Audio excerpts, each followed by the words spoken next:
Hello, everyone. This is the last chapter of A Beginner's Guide to Business Marketing Analysis for the summary and wrap-ups. Let's get started. Chapter 1 started with how to use time series data, visualizing the whole data period to capture the big picture with linear approximations. It allows you to define and align the business goals in numbers with the team or organization. Next, examine category seasonality, since every product category has unique characteristics to evaluate your brand sales performance by season. Also, review your sales potential by product segment, distribution channel, and geographical region, which will guide you in developing strategic solutions for total brand growth.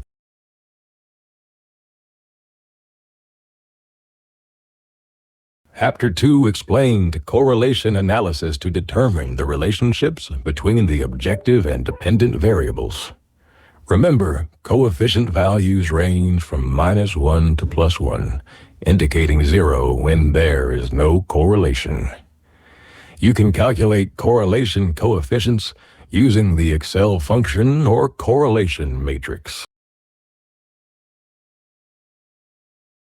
In Chapter 3, we discussed how to assess corporate and brand power.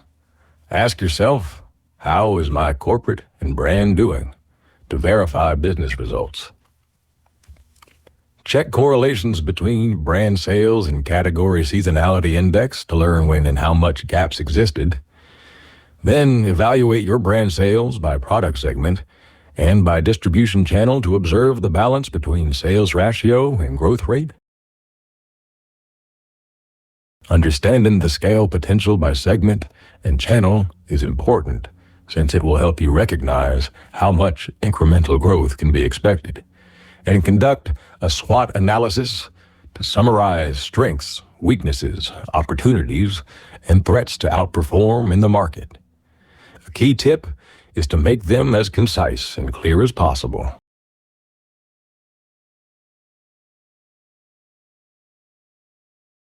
Chapter 4 demonstrated how to dig deeper into human insights.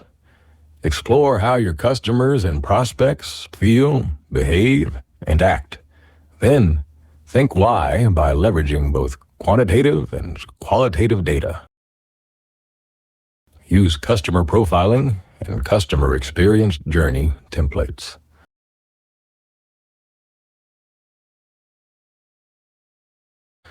Also, imagine customer behavior patterns by thinking when and where are they more receptive to your brand?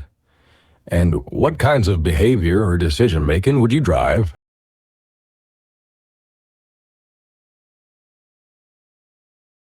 In Chapter 5, we have recommended the following 4 points.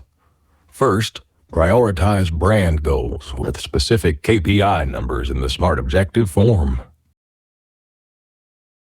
Second, hypothesize and verify the relationships among variables iteratively by utilizing curve linear approximation and predictive modeling. Here are some example charts.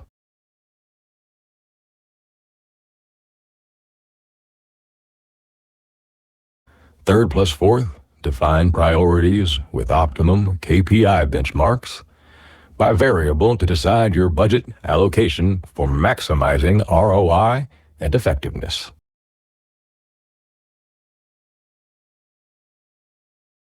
If you have any questions, please post them in the commentary section of our YouTube channel. Finally, big congratulations on finishing this program. If you need the full training materials, check out our toolkits on the website below. We will continue to post new videos with our inspirations, so look forward to seeing you then. Thank you for watching.